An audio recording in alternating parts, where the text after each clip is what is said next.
that was something that we did not viz out. That shot, I was trying to make sense of how we're gonna do this. I don't know why in our heads we couldn't see it yet.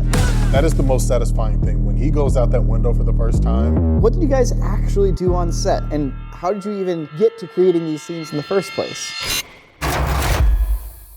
Today's episode is brought to you by Raycon. Stick around to the end to see how you can get up to 20% off your purchase of premium wireless earbuds. Hey everybody, welcome back to another episode of Stuntmen React. I'm here with our friends Chris Cowan and Young Lee, and boy oh boy, this is gonna be a good episode. Growing up as a filmmaker here in Los Angeles, these two guys were doing it alongside us, but in their own realm. And just recently, the movie Shang-Chi dropped, and they're both action designers on that film, and it just makes me really incredibly proud. But you know what? I'm gonna let them do their own introductions. Hey, what's going on, guys? I'm Chris Cowan. You guys may have seen me on one of the episodes forever ago, but I'm back.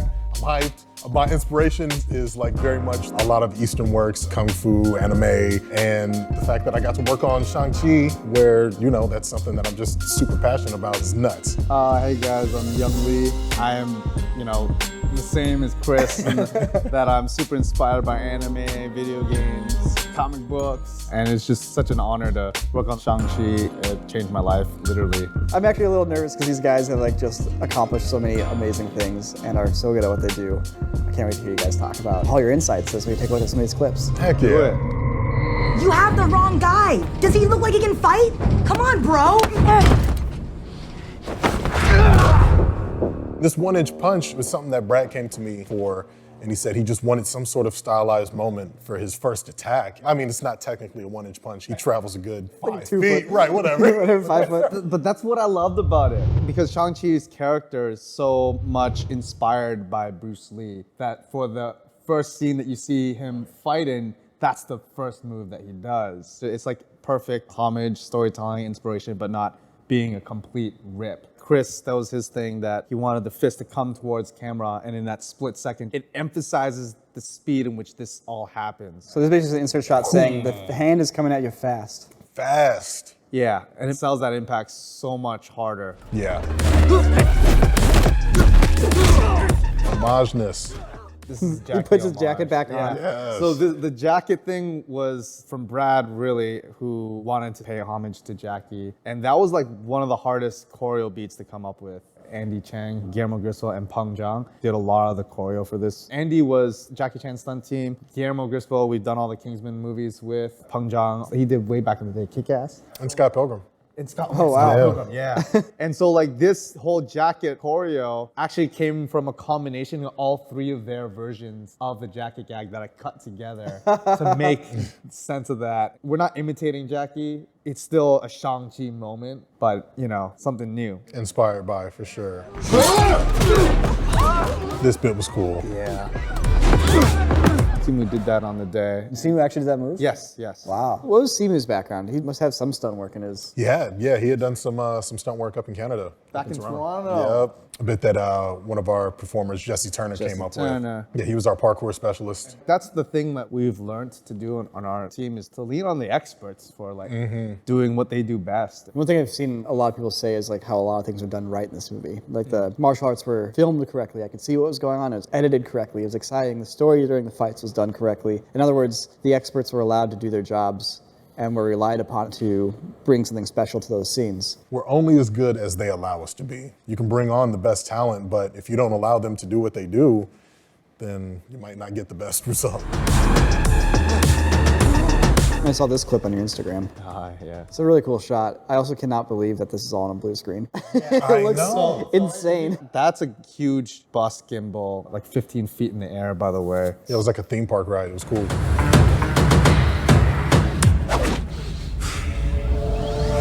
What's the secret to a good pose? Funny enough, we were working on that for the longest Longest too. Yeah. time. We tried so many different things, like whether it's claw out, whether we it's tried a lot all of tiger combined. claw. Yeah. I remember there was one Donnie Yen shot that he was influenced by. I think it was out of Kung Fu Jungle. But to say that it was influenced by Donnie, I mean, obviously Donnie's influenced by other genres, so it gets lost. That is the most satisfying thing. When he goes out that window for the first time, Yeah. It's something about the visual effects shot as well as just the sound of the glass breaking.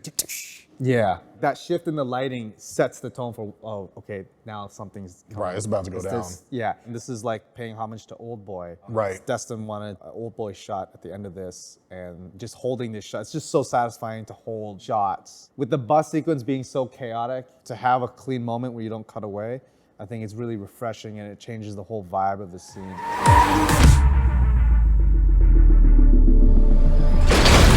Are you on camera for most of these shots? All the good ones? For the bus, I did a lot. This movie, there was a lot of work. There was. So Chris usually does most of the camera, but he's busy making other scenes while we're shooting. Right.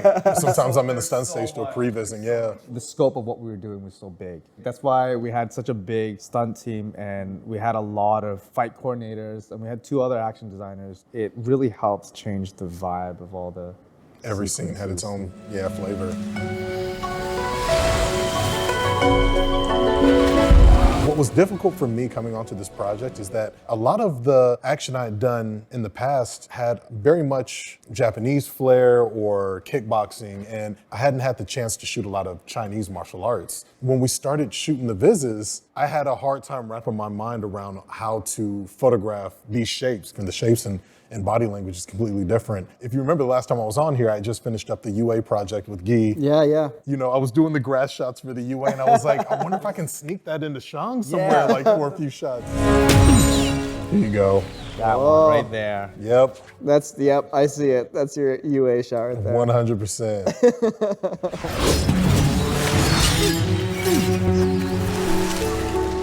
It was really fun to work on this fight in particular because it's different from a lot of fights just in general in that we had to tell a love story throughout the sequence within their movements. And obviously both of the actors and their stunt doubles, they brought it on this. When I was watching the scene with my wife at the end, when Wenwu is fighting Shang-Chi and they're kind of recreating this moment, and Shang's like taking inspiration from how his mother fought, I'm like, when's the flirty smiling gonna start? Yeah, we always talked about that. It's a different rating. It's a different movie, man. People won't expect that. Right. And we're always like, we should pitch it to Destin. You know, it doesn't hurt.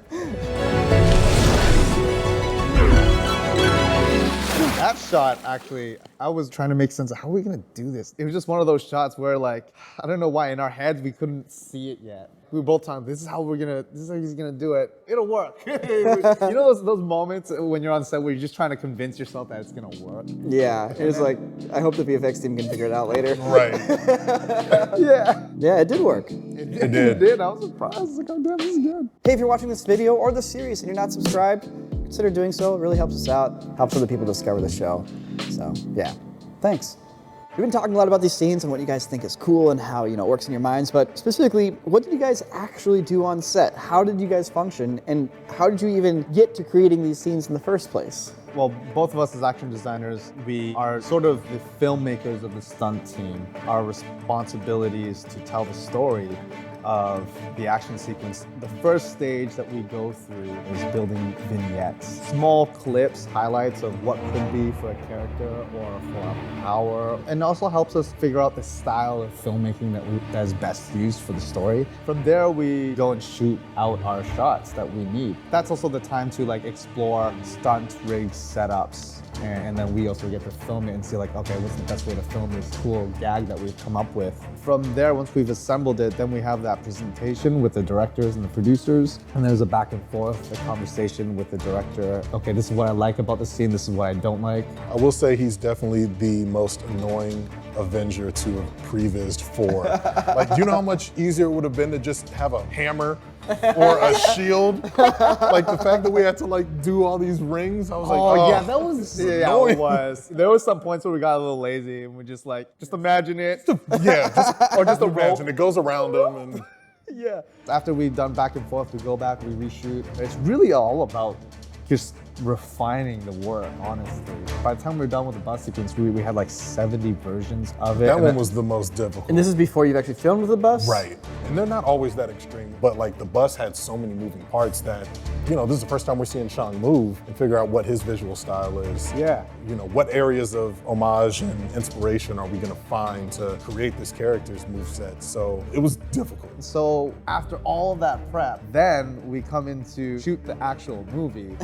So you shot the movie like about 20 times at this Yeah. point. It's like, Right. all right, I'm practiced on the day, I'm good to go. Yeah, and we've solved all the problems that always come up when you're shooting indie movies. So all that you're really focused on the day is the story and the performance. But when we go to production and we start shooting, my role shifts to an on-set editor, and I'm cutting and editing the film as Chris is normally shooting it, and then see like what works, what doesn't, or how can we save the shot if we didn't have time. I was fortunate enough to shoot the majority of the first sequence in Talo with Lee and Wenwu fighting. Towards the back end of the film, it was an interesting process because we went through obviously COVID. Some of that had, you know, brought on different people and different crews, and we had another very talented camera operator come on and join us on main unit. And he shot the majority of the father-son showdown.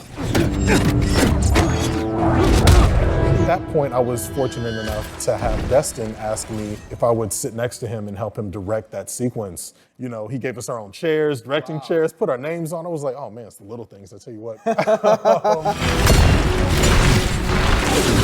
thought it was a very valuable experience, like sitting there and being able to talk to another camera operator about what you were looking for within the viz and how we can bring that out on the day. There were a few specific shots in here that I knew that I could at least help speed up the day because I had done them before and I knew they could be a little tricky. And one in particular was the stitch shot. We did a stitch shot.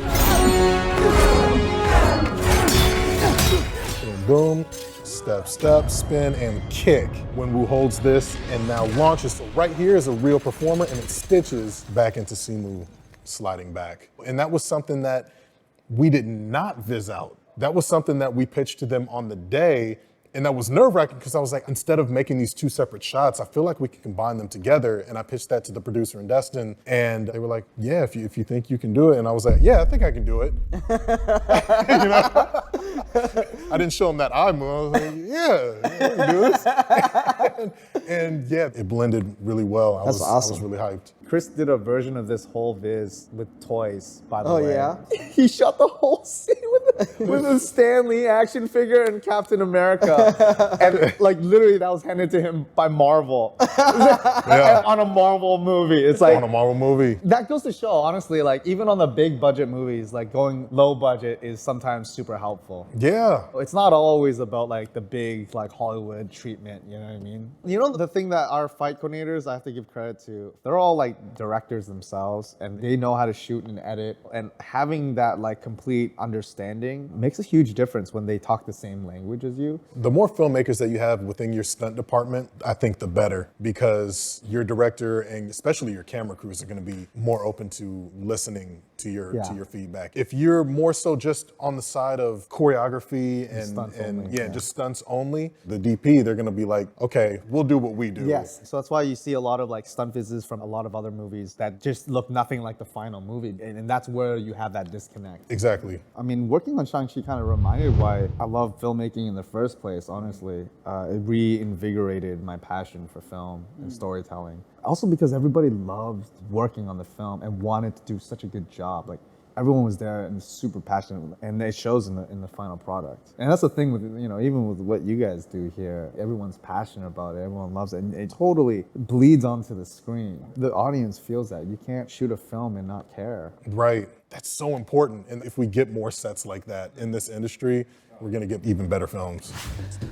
All right, here's the deal, okay? I've been asking all of the stunt performers who come through the studio, hey, guys, what is the perfect pair of earbuds that you wear for your lifestyle? They're on set, they're training, they're doing everything else in between, and they're like, Jake, guess what? We have the perfect earbud for you, courtesy of today's sponsor, Raycon. With their new everyday earbuds, they offer an improved rubber oil look and feel and optimized gel tips for the perfect in-ear fit. Raycons also offer 8 hours of playtime and a 32-hour battery life. There's also a built-in microphone so you can take calls at the press of a button. Raycons also start at half the price of other premium brands, but they sound just as good. And of course, they come with a 45-day happiness guarantee. So if you don't like them, guess what? You just go ahead and send them back. Maybe you get a different pair. I don't know, but you got 45 days. But seriously, Raycon, they offer an incredible product and they do so with a consumer-first mindset. And that's what we love about it over here. So if you guys are interested, head on over to buyraycon.com/corridorcrew and get up to 20% off your purchase of Raycons. That's buyraycon.com/corridorcrew or click the link in the description below and you can get up to 20% off plus exclusive offers. Anyways, now that you know what true Hollywood stunt performers are using to enhance their lifestyle, the decision is on you. So let's get back to the episode. I'd love some recommendations for good gunfight films that predate the 2000s. And thank you to everybody for leaving comments and suggestions. They really help us find awesome clips and really enrich our knowledge of the history of cinema. It's been awesome. We found so many cool things due to your recommendations, so thank you. I don't know if you guys know this, but we have a website and we have extended episodes of our React series on there. So if you're really into the show, if you're a big fan of it, you're really going to enjoy the extended episodes. They're a lot of fun. I love that you guys did that. Get the app, guys. Get the app. Do it. So much missing. Do it. There's no ads too. You can watch everything with no ads. But you know what? We still love YouTube too. So we'll always be here as well. Don't worry. Get the app. Get the app. Well, this was one of the most enjoyable sessions of Stuntmen React we've ever filmed. Thanks for joining us, guys. Thanks for having us. Yeah. If you guys would like to check out any of these guys' stuff, you can actually check out Chris's YouTube channel. He has a bunch of awesome shorts, including some pretty cool My Hero Academia fan films. Riven X3i, we'll have a link in the description below. Young, he has an Instagram, Young and the Dangerous. But other than that, they're just here to chill. And this is awesome. Thanks for watching. Consider subscribing if you haven't. Go watch Shang-Chi in theaters. Yes. Oh wait, by the time this comes out, it's out of theaters, so it doesn't even matter. It'll still be in theaters, wouldn't it? Maybe. October or? Oh, maybe like some dollar theaters. Or watch it on Disney Plus.